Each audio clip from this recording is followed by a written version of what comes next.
All right, team, what's up? Good morning. Welcome to the PT on Ice Daily Show. I am Dr. Jeff Moore, currently serving as the CEO of ICE and lead faculty for cervical and lumbar spine courses.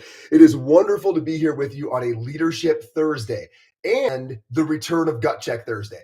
So as many of you know, Gut Check Thursday always turns off during the open because we're all busy doing the open workouts, but we are back, and may I say, we are back with a vengeance. The gloves are off. I saw it last night and I cringed a bit. The gut check workout is going to be 50-40 calories on the row, 30 thrusters at 95-65, and in the remaining time, bar facing burpees. Now, I'm a realist, right? I've got a few minutes pulling on that rower.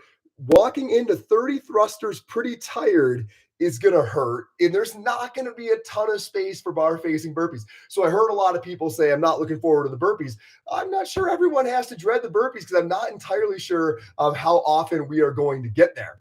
So anyhow, we're back. Let's get dark. Tag Ice Physio, hashtag Ice Trained. We love watching the videos and always love going to battle with you all every weekend, whenever you can get it in before the next one shows up. All right, as far as courses coming up, team, we've got Fitness Athlete Live. Mitch Babcock's going to be down with our friends in Lake Mary, Florida, just outside of Orlando there this weekend. And the next weekend, Pregnancy and Postpartum, Christina and Alexis will be over in Greenville at Onward. Also next weekend, Justin Dunaway is going to be up in Canada. We're back. Have not been up in Canada with our friends at AMP in a long time. So thrilled that Justin's going to be up there. I believe that Britt is going to be up there as well. I think Heather and Alex are going to be up there from Onward Bellingham. And I believe they have a huge cohort, 40 or so people. Should be a blast up there in Vancouver. And also Mark Galland is going to be with Kristen up in Victor, New York next weekend as well with our friends at Limitless. So tons going on out there on the circuit. Jump into an ice course, ptonice.com, ASAP. Team, the topic today on Leadership Thursday is growth in the permeable membrane.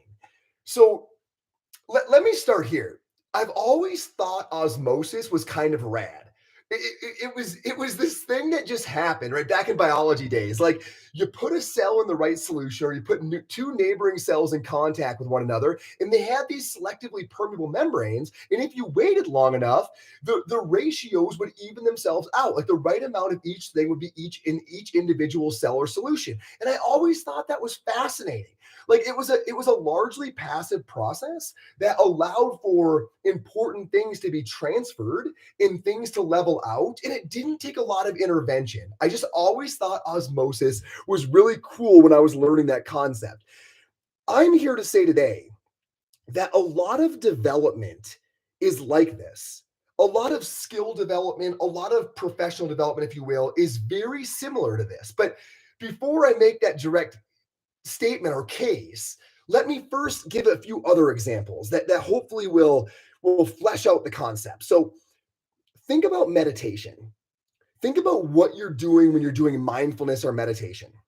It's a great spot to start. You're literally doing nothing, like almost by definition, right? You're trying to create a proper internal environment, stillness, and then you're allowing change. I want you to think about that term. You're allowing change. You're not really doing the change. You're creating a setting, and then you're allowing the change to happen. You're putting a cell in solution, and you're allowing this selectively permeable membrane to even out the ratios in a way that's healthy for both ecosystems. Think about forest bathing. Another good example. You're not really doing anything.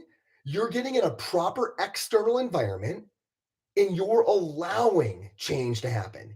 You're allowing yourself to relax. You're allowing your autonomic nervous system to recalibrate, but you're not really doing anything. You're just getting yourself in the right spot. You're not over engineering it. You're just being, and you're allowing, and the magic happens. Just like osmosis, you're putting yourself in the right solution. You're open to the change, and you're allowing it to take place. My argument today is that professional growth or skill development is a lot more like this than you may imagine. How often do we say that the slogan, the quote, the phrase, whatever, you largely become the average of the 5 people you spend the most time around? In other words, you largely become the solution that you put yourself into with no special effort on your part. As long as your membrane is permeable, it doesn't have to be over architected. You will become the average of those five people simply by being around them. The permeability does the work as long as you allow it. I cannot tell you how many examples of this that I have that could further illustrate, but I think my favorite one is golf. So I used to golf a ton. I haven't golfed in years, but I used to golf a lot. I almost went to college for professional golf management at Ferris. I used to absolutely love the game of golf, especially when I was in high school. One thing that was well known about trying to become a good golfer was the better the foursome you played in, the better you played. Ask any golfer, this is a pretty widely accepted fact, right? The better the foursome you played in, the more skill, the more serious the people you were golfing with, the better you golfed. You didn't need to carve out special lessons. You got better just by being around excellence. It's a very organic thing. It's in many ways more passive than you might expect. Just by being around people who were more serious about the game, who moved in a certain way that resulted in them getting better scores, by being in that solution, you became it with no formalizing of the process, just by being in that environment. The action items that I want you to take away from this thought are that you should go to tremendous lengths to get around the right people, to get your cell in the right solution. Because whether you like it or not, this is going to happen. And it's probably more out of your control than you expect. This can be good or bad, right? If you're in the right solution, you're taking in all the right stuff. If you're out in the forest and you're open to change and the environment is serene, you become more relaxed, whether you like it or not. These things are going to happen. Well, then mind your solution, right? Mind where your cell is. Because remember, the passive gradient works both ways. If you're around three awful golfers, people who aren't taking it seriously, who are having a bunch of beers, who are just out there to horse around, you're not likely to refine your golf game. It doesn't work that way. It goes the other way, right? So think really seriously about what kind of solution is your cell in.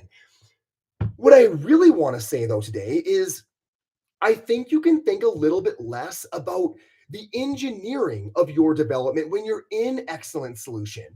Maybe think a little bit less about the details of somebody's mentoring program, right? And I'm fresh off South College, so a lot of the folks who were there, they're asking about that. Where I go when I go somewhere, what's their mentoring program going to be like? And I'm not saying don't look for somewhere that has a good mentoring program when you're trying to professionally advance. I think first of all, it shows the people there are authentically serious about your growth. There's good things about that. But maybe don't panic quite so much about how detailed that structure is and worry a lot more about what is the caliber of human that I'm going to have a lot of contact with, like on the daily. What foursome am I going to be in? Maybe that is a lot more serious of a concern. Who am I going to be spending a lot of my contact minutes with? Because I know I'm going to become that, whether or not I like it. So, who are those people? Think more about finding the high caliber human that you're going to find out how much actual contact time you're going to have with them, and maybe a little bit less about how detailed that mentoring program is. All of this should culminate in trust the process. And I hope some of you who are listening to this are taking a little bit of an exhale, right? Team, we don't need to wonder if time in nature is going to relax us. We don't question it. We know if we get in that right environment, it'll happen. We know if we're in the right spot and we have the right intent, the change is inevitable. Maybe we can trust that in every part of our lives. Maybe if we get around the right people and we're open to the fact that we can change, the change will happen far more naturally, far more passively, far more organically than the over-engineered part that our control freak selves want to create. Maybe it's about getting in the right foursome. Think about it. Think about it. A lot of panic about trying to over-engineer our futures that probably isn't necessary, that we could probably put on hold. Open to the conversation, ptonice.com. Thank you for being here on Leadership Thursday. We'll see you next week.